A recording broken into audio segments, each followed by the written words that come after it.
Tem histórias que não pedem debate, pedem silêncio, reflexão.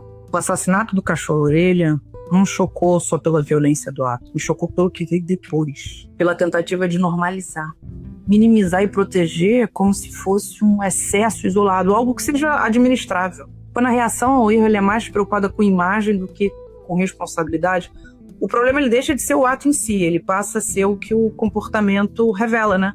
O que aconteceu com o cãozinho não foi um acidente, foi crueldade. Eu sei que isso já tem sido falado bastante. Uma crueldade gratuita nunca é um episódio solto. É um sinal claro de ausência de empatia. Isso é amplamente estudado. Quem consegue rir, filmar, se vangloriar de uma violência desse tipo, já passou as referências básicas de limites. Mas o que mais me incomoda nesse caso não é só o que foi feito com o cachorro, é o entorno. Adultos tentando calar testemunhas, influência sendo usada como escudo, famílias tratando um problema de imagem, não de caráter, de valores. Porque quando o erro ele não tem consequência, ele deixa de ser exceção, ele vira padrão. Isso aqui eu quero tocar num ponto muito sensível, mas necessário. Os pais são líderes, são os primeiros líderes que alguém conhece na vida.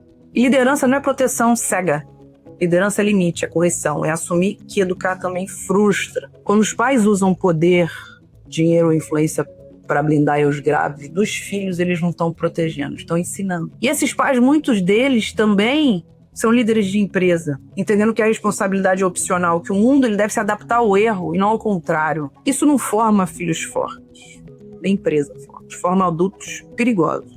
Porque quem cresce sem ouvir não, cresce achando que tudo pode, inclusive o que não deveria. Líderes ruins, eles não surgem prontos, são formados. A gente já viu isso acontecer no mundo real, inclusive no mercado norte-americano. O caso da Elizabeth Holmes, né, fundadora da Theranos, é um exemplo claro disso. A Theranos ela foi apresentada como uma revolução na área da saúde. Ela chegou a ser avaliada em mais de 9 bilhões de dólares na época. Atraiu uma série de investidores, executivos experientes e parceiros de peso, né, no mercado norte-americano. Mas por trás dessa narrativa havia tanta mentira, manipulação e desprezo total pelas consequências.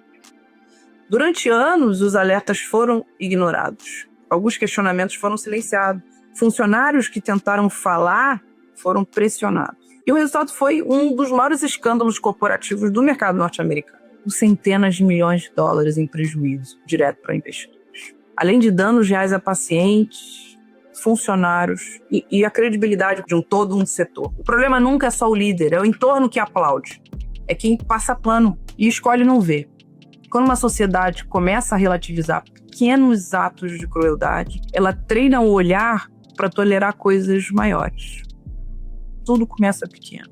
Um erro abafado, um limite que não vem, uma consequência que não acontece. Até que, em algum momento, o estrago ele já não é mais reversível. O caso do Orelha, ele é um paralelo a isso, mas ele carrega a mesma lógica e com toda a sensibilidade do que aconteceu. De que influência protege, de que o erro pode ser empurrado para debaixo do tapete. O que está aqui em jogo não é só a justiça por um cachorro. O que está aqui não é só um erro de justiça pelo Orelha. É toda vez que um erro grave é tratado como detalhe. Alguém está sendo treinado para errar de novo. E a pergunta que fica para você, para mim, é simples e incômoda. Que tipo de líder nasce quando ninguém aprende que todo ato tem consequência? Que toda escolha tem uma decisão. E a decisão, muitas vezes, grave. Muitas vezes que vai ecoar em toda uma sociedade. Mas que no final do dia, ela ecoa principalmente naquele tipo de ser humano que a gente quer ver no mundo. Obrigado, Orelha. E que você fique em paz.